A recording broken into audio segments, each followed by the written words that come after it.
Well, welcome everybody. Igor, I'll go ahead and invite you to pass out the flyers, the handouts. Several times in this series, we've given you a handout to help. Now I'll let you do that, Dave. So there's a couple of passages that we take on that are rather long and complex maybe, but actually they're quite simple if you have a roadmap in front of you. So this handout is going to be a bit of a roadmap for you through this passage so you can observe clearly the pattern that's in Nehemiah, the end of chapter 12 and 13. If you're just joining with us, if you haven't been following along, we've been going through the book of Nehemiah, and we are closing that out today. And we'll have a one-off sermon next week, an independent sermon, and then we're going to begin a new series. But more on that later. Well, this weekend was, I think, the fifth time I went up to get some air, as they allow us to do with my kids, and I went up to James's yard, which is just across the valley, directly across the valley there. And Owen, my son, who's 10, he got it in his head that he wanted to build a catapult. And so I said, well, we could build a catapult, that's all right, but why don't we build a trebuchet? Do you know what a trebuchet is? Trebuchet is like a medieval catapult, but it's that big arm that swings around and it has a rope on it and it flings flaming balls of fire toward a castle, right? So we actually succeeded in doing that. This Saturday, we completed our trebuchet, which is about probably 4 or 5 meters tall. Maybe I'm exaggerating, but it's across the yard and across the valley in James's yard, and we aimed it, of course, at the walled city of St. Paul. So Igor can attest to this. This is true, and we succeeded in flinging fist-sized stones into the valley. We have not succeeded in making contact with the village yet, but we're refining the trebuchet. And so I'm just wondering, what is it going to take to bring down the walls of this village?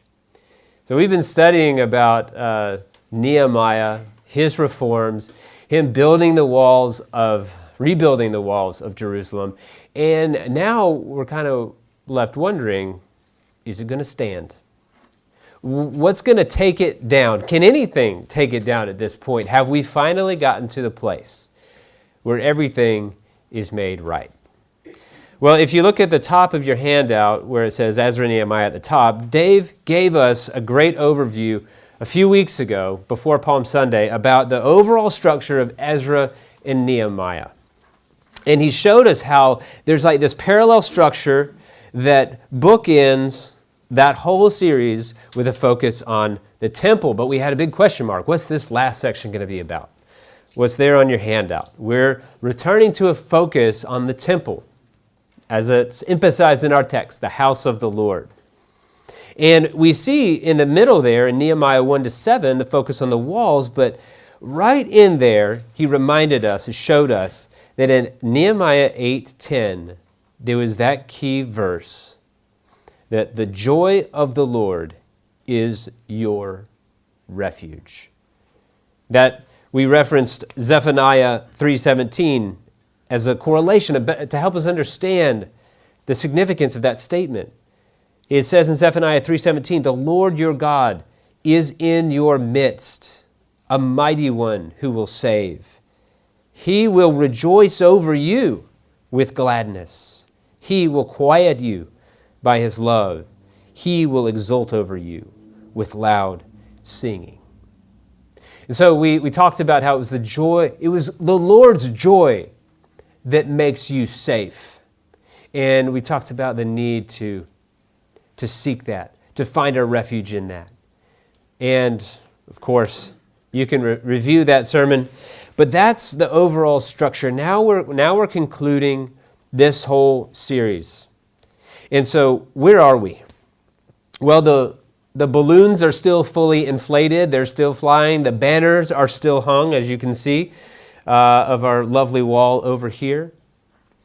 And the wall is still standing. If the pattern holds, though, and it does, then we'll see this focus on the temple, the house of the Lord. And that's what we see. And now we're going to look at the first section, chapter 12, verse 44 to 47. Let me flip back over there and read that to you first. I'm going to read through each section as we go through. All right, 44 to the end of chapter 12. On that day, and you'll notice that each section begins with a marker of time, like you see here. On that day, balloons are still inflated, the banners are still flying. Men were appointed over the storerooms, the contributions, the first fruits, and the tithes to gather into them the portions required by the law for the priests and for the Levites according to the fields of the towns. For Judah rejoiced over the priests and the Levites who ministered. And they performed the service of their God and the service of purification, as did the singers and the gatekeepers, according to the command of David and his son Solomon. For long ago, in the days of David and Asaph, there were directors of the singers, and there were songs of praise and thanksgiving to God. And all Israel, in the days of Zerubbabel and in the days of Nehemiah, gave the daily portions for the singers and the gatekeepers. And they set apart that which was for the Levites, and the Levites set apart that which was for the sons of Aaron. Well, this paragraph summarizes just how good things are actually going. And in fact, we're comparing it to the glory days of David and Solomon and the choir director Asaph. If you look through the book of Psalms, you'll notice that most of them are Psalms of David or Psalms of Asaph. And so this is a reference to the glory days. Nehemiah did it. We're at the beginning of a new golden age in the history of Israel, or so it would seem. And so now I want to direct your attention to your handout, and I want to show you this first chiasm, which is a technical term for a literary device that you often see in Hebrew literature. This is not Bible nerd stuff. This is something that you begin to recognize as you become familiar with this structure, and it functions in a very important way.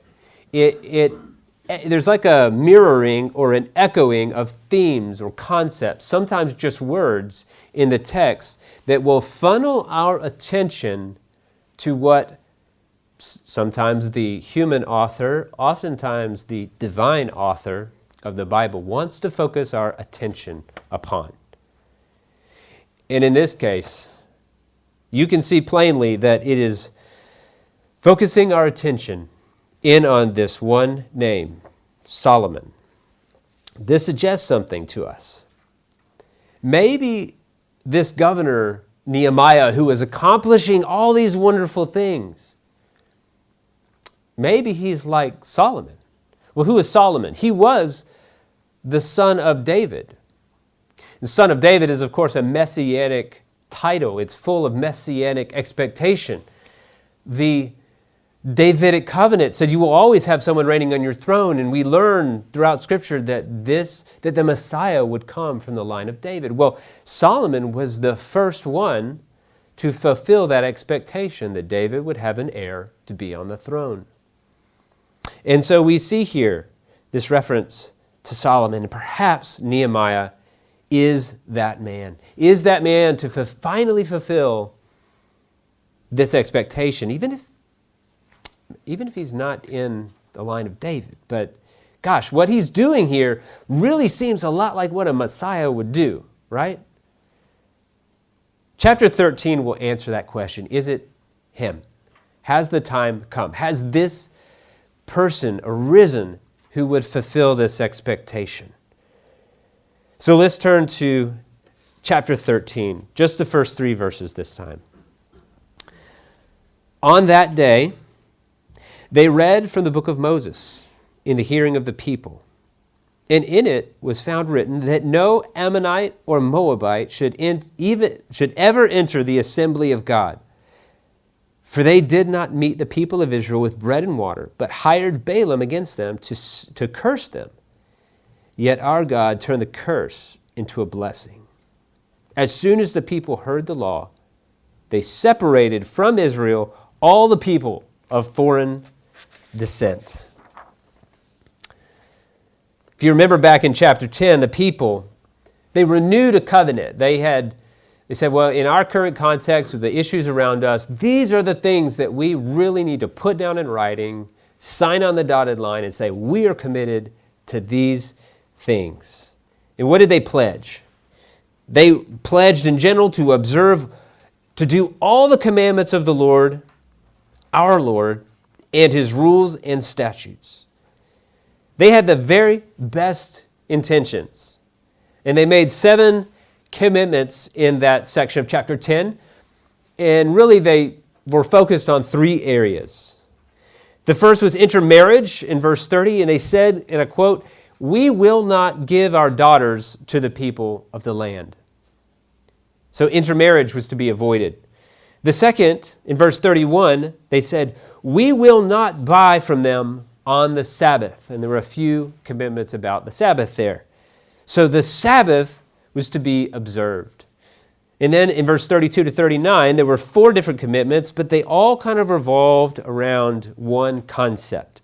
We will not neglect the house of our God. And included in that was taking care of the ministers who ministered there, the Levites. So the house of the Lord and the Levites should be taken care of. Intermarriage, the Sabbath, and the house of the Lord with its Levites. Well, here we are. Good intentions revisited. Here we have the first few verses that demonstrate their enthusiasm about this commitment, is that it's still active, that they are still committed to it. But there's only one really featured here. It shows that they're really zealous about this one point. We have another Torah reading from the book of Moses. They read the law again. We've seen this before. And they pick out this one about this law about no Ammonite or Moabite should be permitted to be a part of the assembly of God because of this historical conflict with Israel. That was the command, specifically the Moabites and the Ammonites. But man, they ramp it up, they augment, they amplify that command to all those of foreign descent. Was that good? Was that appropriate? I mean, yeah, sure, it seems good to get radical about obeying God's commands, but I mean, wasn't Israel also supposed to glorify God to the nations? Weren't there also a lot of other laws that governed how to treat the foreigner within your land? So should we be excluding all foreigners from within Israel? Wasn't this law specifically about Moabites and Ammonites? Well, if you recall, looking way back to the beginning, we had a lot of opposition from the nations around them. But then in chapter 5, we talked about that problem of social justice within their midst, within their own people. And we kind of jokingly said there was a fungus among us, right? Well, it appears that there's still a fungus among us. There's still a problem with indwelling sin as we move forward through this text. Sin that has not been rooted out, that has not been exposed and confronted. And we really should have seen this coming, because back in chapter 10, when they made this commitment, we were told that it was those who had separated themselves from the people of the land who had made this commitment. So apparently there was some people who were not on board with that commitment. There's still an influence of sin within the camp, within the people. There were still some who had made peace with sin. And it seems that sin had gotten a foothold in their community.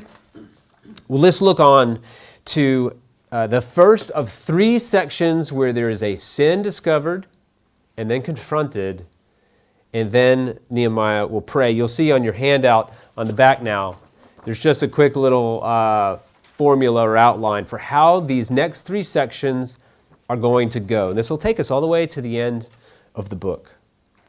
I'll read through the first section, so be looking for the discovery, the confrontation, and then Nehemiah's prayer.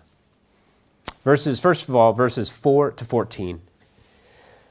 Now before this, that's their time marker, Eliashib the priest, who was appointed over the chambers of the house of our God, who was related to Tobiah, prepared for Tobiah a large chamber where they had previously put the grain offering, the frankincense, the vessels, and the tithes of grain, wine, and oil, which were given by commandment to the Levites, singers, and gatekeepers, and the contributions for the priests.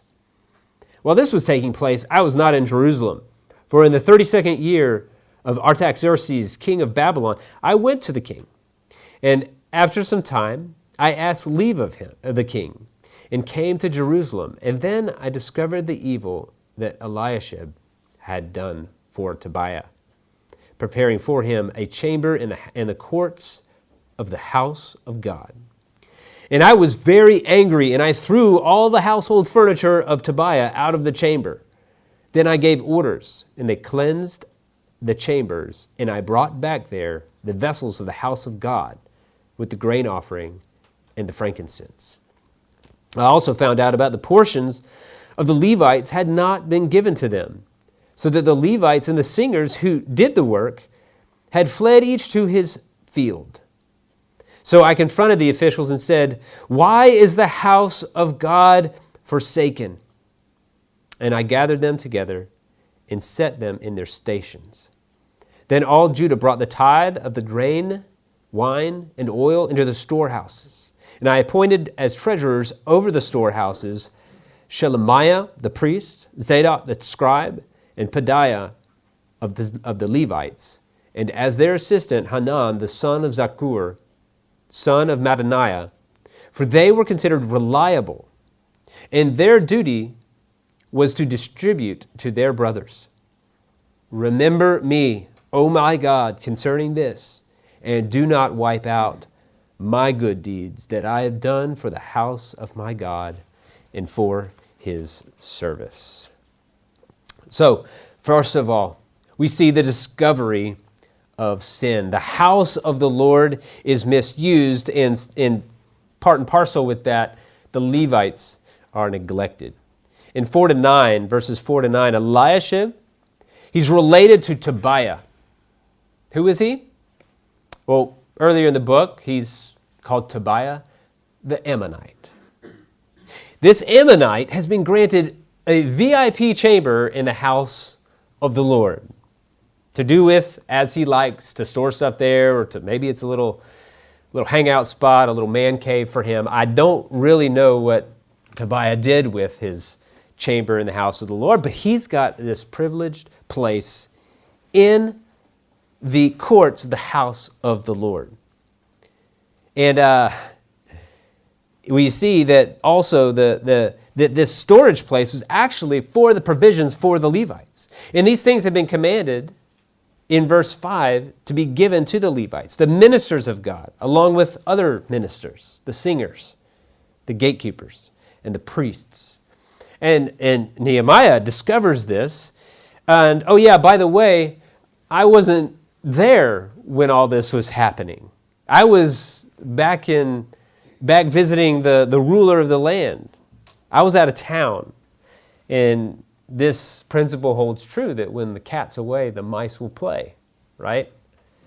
Moses up on a mountain and the people down in the valley who rose up to play. This is played out in the past. And this reminds us of Moses.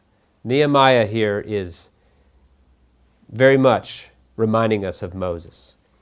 So they had just boasted of their commitments to avoid all the people of foreign descent, but now this Ammonite, Tobiah, he has a key to the house of God.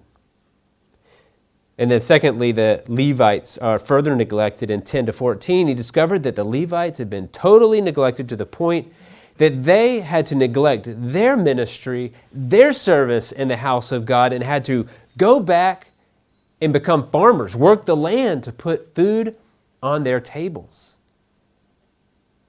This is shocking. And I can't help but consider how this applies today. And so let me ask you something. Have you ever considered what, for example, a pastor should be paid?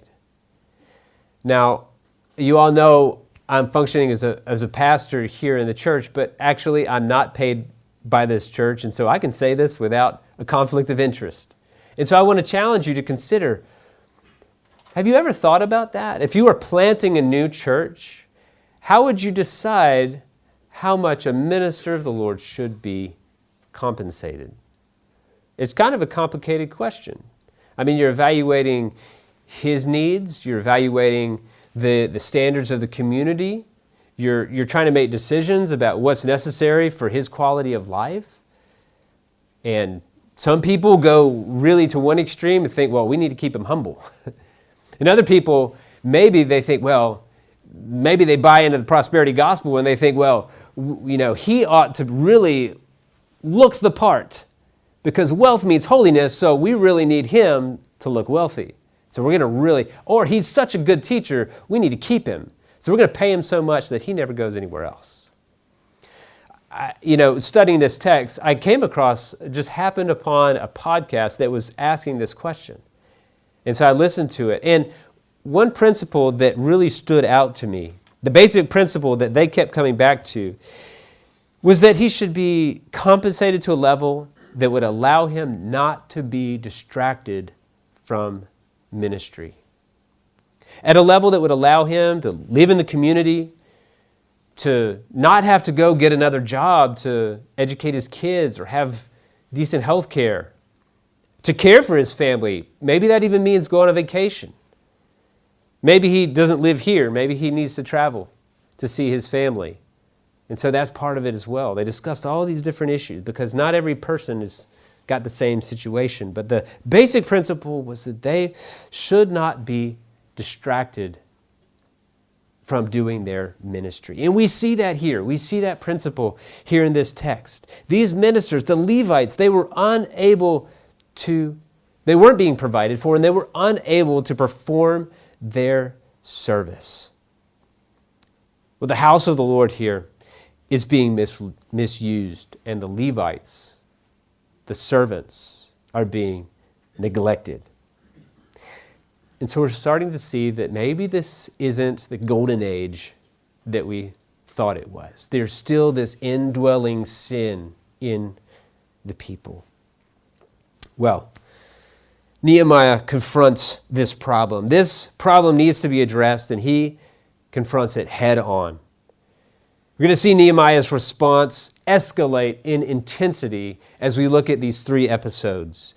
In the first here, he will confront them with questions. Well, and really in all 3, he confronts them with questions. But by the end, he is going to come completely unglued. He's going to lose it by the 3rd episode. His strategy in this first episode seems to be leadership change is needed. He asks this question, why is the house of God forsaken? And then he goes about implementing his strategy. Now, how does the leader of leaders rectify this? Well, he changes the leaders. Concerning the temple chamber given to Tobiah, it says in verses 8 and 9 that he became angry and he threw all the household furniture out into the street and put things back in order. Wouldn't you just love to be there to see this? I mean, this is like one of those scenes where you just can't look away. You just have to see it play out. And I have to admit that maybe I feel a little guilty about this, but I live on a 5th floor apartment, and sometimes drama plays out in our street, and I'm out there on my terrace watching the show. And this is a show, I think everybody is just dumbfounded at the scene of their governor having a yard sale with Tobiah's furniture. It kind of reminds us, though, of Jesus going into the temple and overturning some tables, doesn't it? But we wonder, perhaps his anger isn't quite as well placed as Jesus' anger was. Perhaps there's a bit of a self-reliant spirit about his anger and injustice that he's feeling. Well, next, to rectify, to fix this situation of the neglected Levites, Nehemiah employs his administrative talents and he installs new leaders. He gathers the people, he appoints some officials, reliable men this time, men qualified to rectify the problem. It's a good job, Nehemiah. Well done, bravo. Give yourself a pat on the back. Don't mind if I do, he says. And so he prays in verse 14. Remember me, O my God, concerning this, and do not wipe out my good deeds that I have done for the house of my God and for his service. I did my part, he says. Remember me, Lord. They fell on the job, but I haven't. I've done my best. Well, let's look at verses 15 to 22. And in here, we're going to see a focus on the Sabbath transgressions. 15 to 22. In those days, I saw in Judah people treading wine presses on the Sabbath and bringing in heaps of grain and loading them on donkeys, and also wine, grapes, figs, and all kinds of loads, which they brought into Jerusalem on the Sabbath day. And I warned them on the day when they sold food. Tyrians also, people from Tyre, who lived in the city, brought in fish and all kinds of goods and sold them on the Sabbath to the people of Judah in Jerusalem itself. Verse 17. Then I confronted the nobles of Judah and said to them, what is this evil thing you are doing, profaning the Sabbath day? Did not your fathers act in this way? And did not our God bring all this disaster on us and on this city? Now you are bringing more wrath on Israel by profaning the Sabbath. As soon as it began to grow dark at the gates of Jerusalem before the Sabbath, I commanded that the doors should be shut and gave orders that they should not be opened until after the Sabbath. And I stationed some of my servants at the gates, that no load might be brought in on the Sabbath day. Then the merchants and sellers of all kinds of wares lodged outside Jerusalem once or twice. But I warned them and said to them, why do you lodge outside the wall? If you do so again, I will lay hands on you. From that time on, they did not come on the Sabbath. Then I commanded the Levites that they should purify themselves and come and guard the gates to keep the Sabbath day holy. Remember this also in my favor, O my God, and spare me according to the greatness of your steadfast love. Well, here we see Sabbath transgression.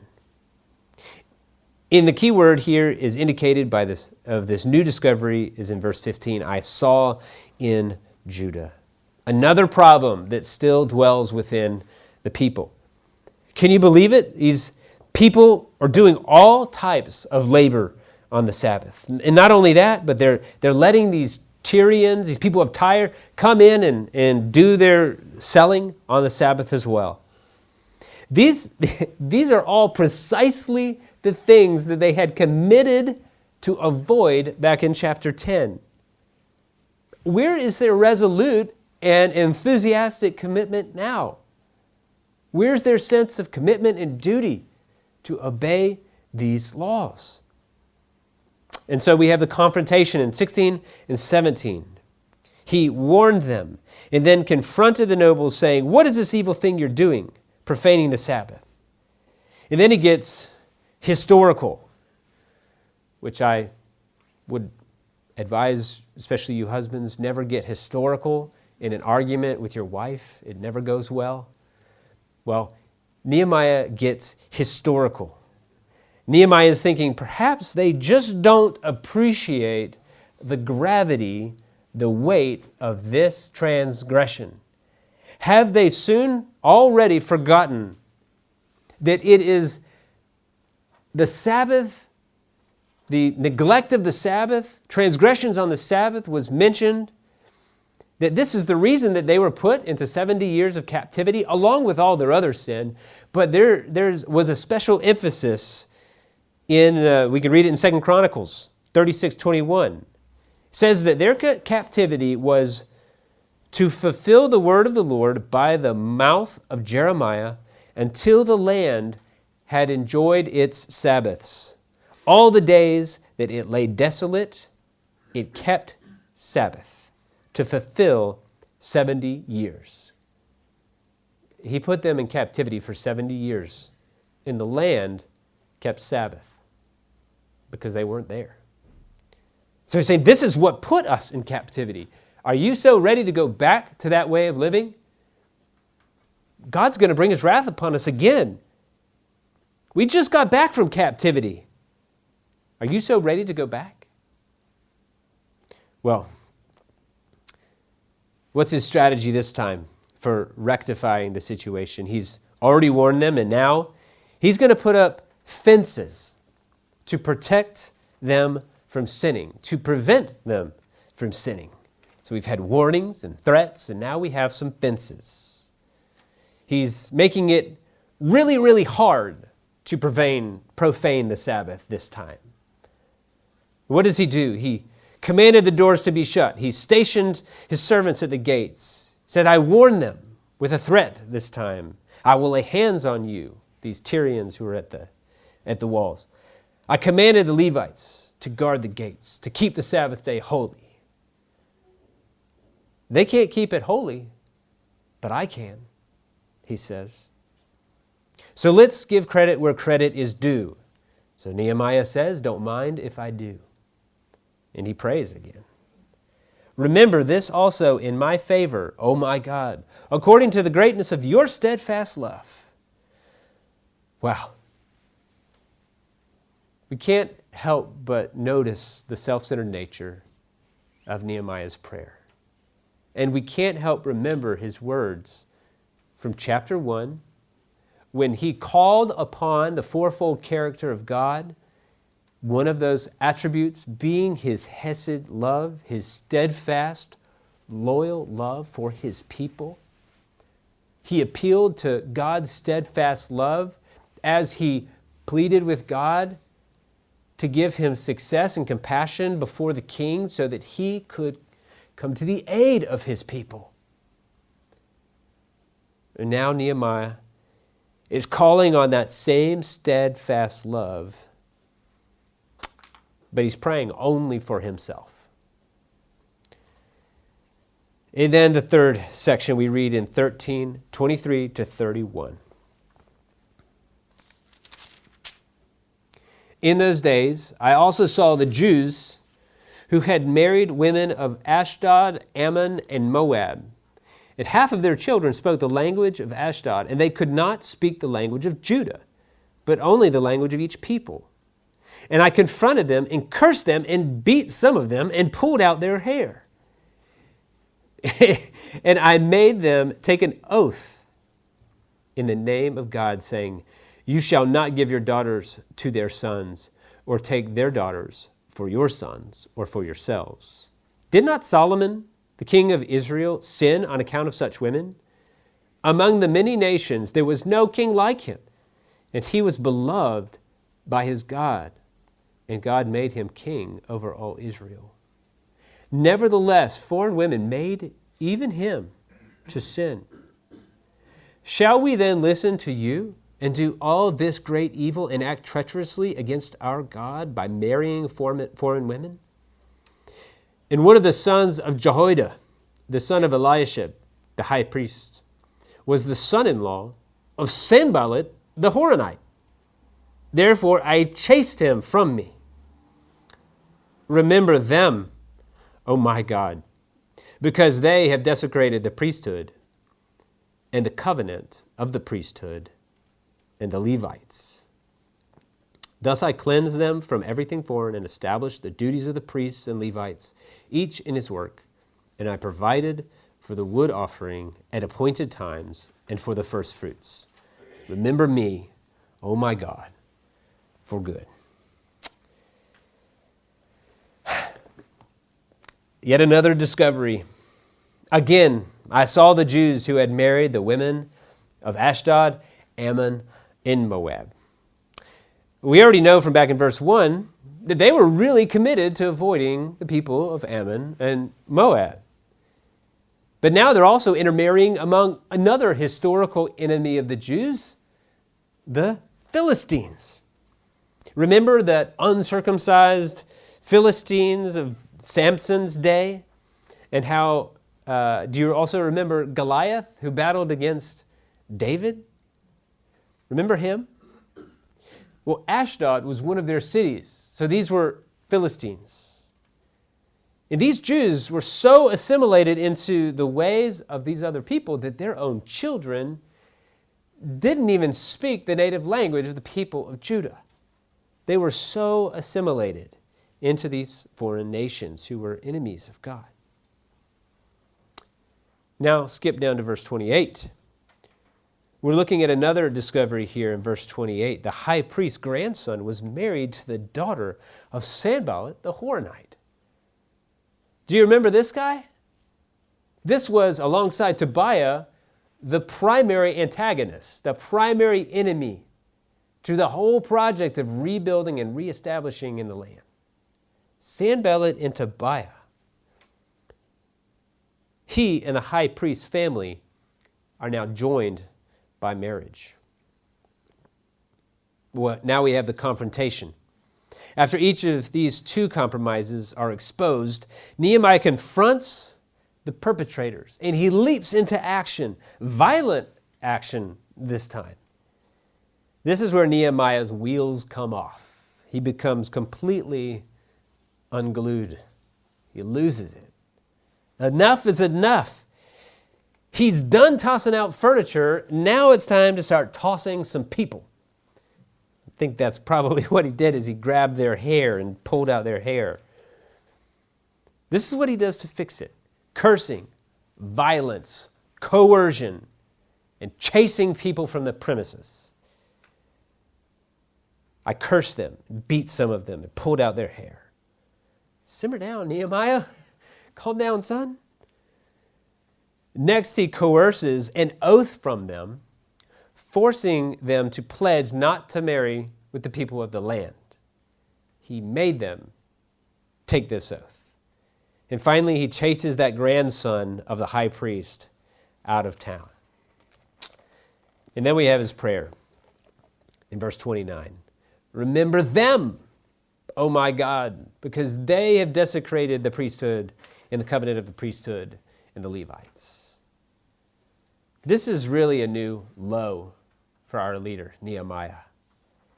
He's no longer the savior of his people, calling down curses. Now he's calling down curses upon them, praying that God would remember them in judgment. I think he's talking about both the foreign people and these own people of Judah who are transgressing here. No longer is he looking like Moses, who interceded for the people when they sinned before God. Now he is calling down curses upon them.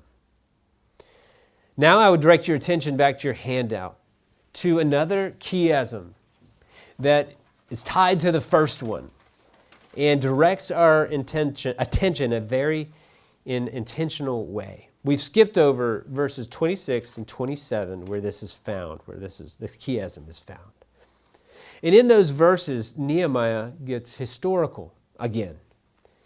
In a reflection on the life of Solomon and his fall into sin.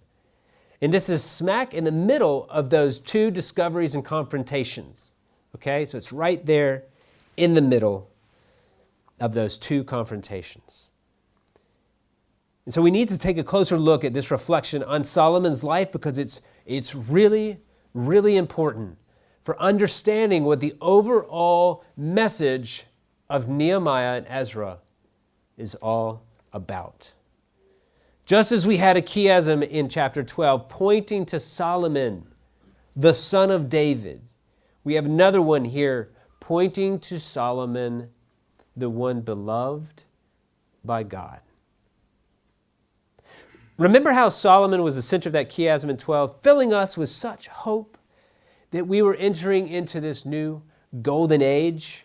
We were thinking maybe Nehemiah could also be that Messiah figure that we were waiting for. Well, here's another look at Solomon. We read that there was no king like him. God had made him king over all.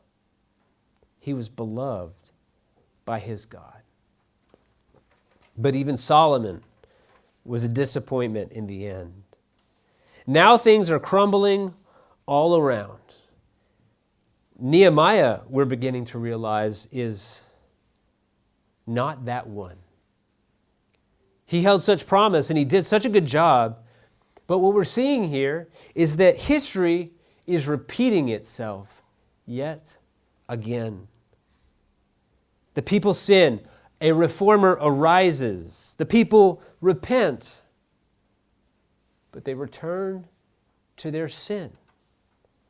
See Moses, see the kings.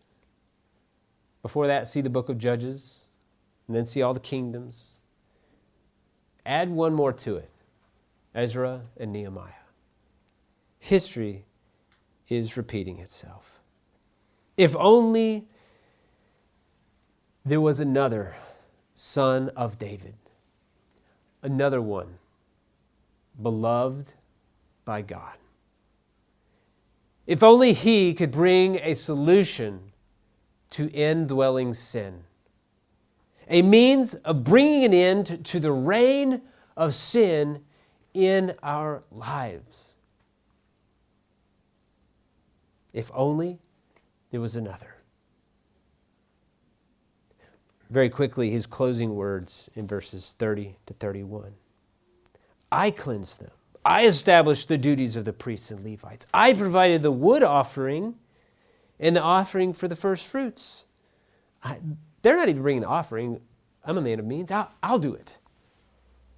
I used all of these strategies for eliminating indwelling sin, better leadership, getting historical so that they could appreciate how bad sin is, issuing warnings, threats, and consequences, fencing the issues with safeguards so that it's really hard to sin, even violence and coercion. I did all of these things. I tried to fix this, Lord. I tried my best. Remember me, oh my God, for good. The end. But we know it's not the end. We know that there is the one true Son of David who arose, one who also looked a lot like Moses and Joshua in that same way, fulfilled that expectation of the prophet who would arise after Moses like him, who was in the line of David, who came and brought the means through the cross by which he would break the power of sin in our life. He came among us, born as a man. He lived and walked among us to show us the way. But not only that, he died on the cross, which we have just celebrated this Easter, to not only atone for our sin, but to break the power of sin and death. Not only that, but to come and indwell us by his Spirit, to change everything, to give us the means by which we could live for him. So the power within us can cause us to return to him, so that we would be sealed for the day of salvation. He changed everything. We don't need another reformer. We don't need more religion now. What we need is true revival. Revival is being brought back to life, being born again through faith in Jesus Christ alone. He is the only way. And that's what Ezra and Nehemiah are pointing toward.